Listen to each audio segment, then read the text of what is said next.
Definisi kontekstual teaching and learning. Kata kontekstual berasal dari kata konteks yang berarti hubungan, konteks, suasana dan keadaan kontekstual berarti teralami oleh siswa.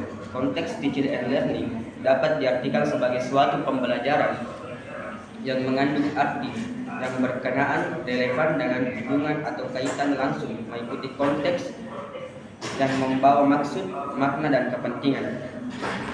Konteks teaching and learning adalah suatu pendekatan pembelajaran yang menekankan kepada proses keterlibatan siswa secara penuh untuk dapat menemukan materi yang dipelajari dan menghubungkan dengan situasi kehidupan.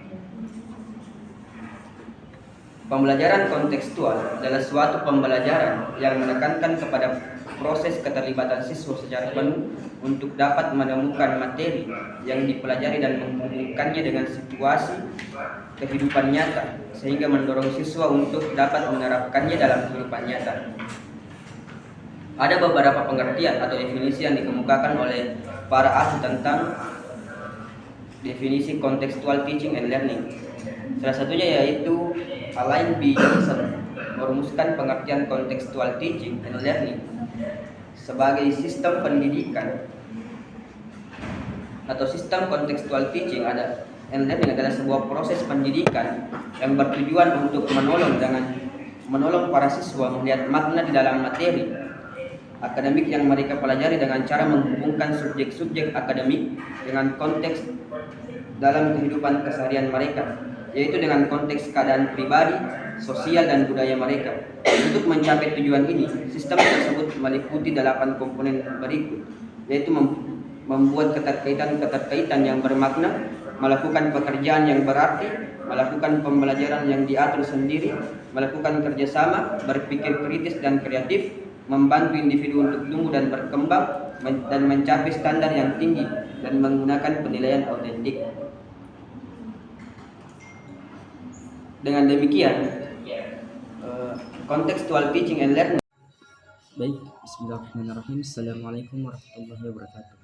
Sebelumnya, perkenalkan, nama saya Rahmat Hidayat, mahasiswa Pendidikan Agama Islam IAIN Parepare semester 3. Baik, di sini saya akan menjawab beberapa pertanyaan yang telah diberikan kepada kelompok 2 tentang kontekstual teaching and learning. Baik, langsung saja pertanyaan yang pertama yang menanyakan tentang apa saja kelebihan dan kekurangan pendekatan kontekstual teaching learning dalam pendidikan khusus pendidikan agama Islam.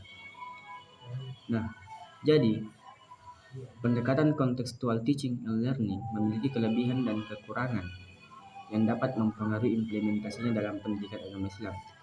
Adapun kelebihan dari CTL dalam pendidikan agama Islam yaitu yang pertama, pembelajaran yang bermakna. CTL membantu siswa mengaitkan konsep agama Islam dengan kehidupan sehari-hari, sehingga materi seperti akhlak, ibadah, atau muamalah menjadi lebih relevan dan aplikatif. Yang kedua yaitu meningkatkan pemahaman konseptual. Dalam pendekatan berbasis konteks, siswa lebih mudah memahami makna ajaran Islam secara mendalam, seperti hikmah salat, puasa, atau zakat. Dan yang ketiga yaitu mengembangkan kemampuan berpikir kritis dan reflektif. Siswa diajak menganalisis situasi nyata berdasarkan nilai-nilai Islam, seperti menyelesaikan masalah sosial dengan prinsip syariah. Adapun kekurangan dari CTL dalam pendidikan agama Islam yaitu membutuhkan persiapan yang matang.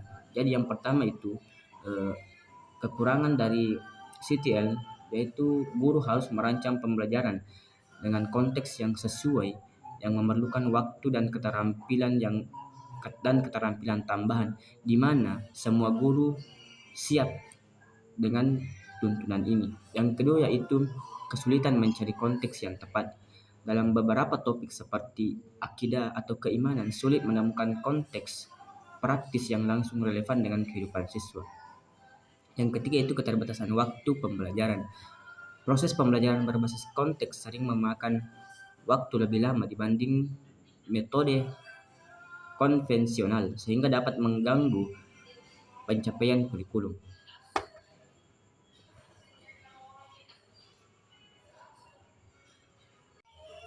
Baik, selanjutnya pertanyaan kedua. yang menanyakan tentang apa saja tantangan yang dihadapi dalam menerapkan strategi pembelajaran CTL dan bagaimana mengatasinya. Menerapkan strategi pembelajaran contextual teaching and learning sering menghadapi berbagai tantangan. Nah, berikut ada beberapa tantangan dalam penerapan contextual teaching and learning. Yang pertama yaitu keterbatasan pemahaman guru tentang CTL. Banyak guru belum memahami konsep, prinsip, dan langkah-langkah implementasi CTL secara mendalam. Dan yang kedua yaitu kurangnya waktu untuk persiapan. CTL membutuhkan perencanaan pembelajaran yang matang, termasuk merancang skenario kontekstual yang relevan dengan topik. Dan yang ketiga yaitu kesulitan mencari konteks yang tepat.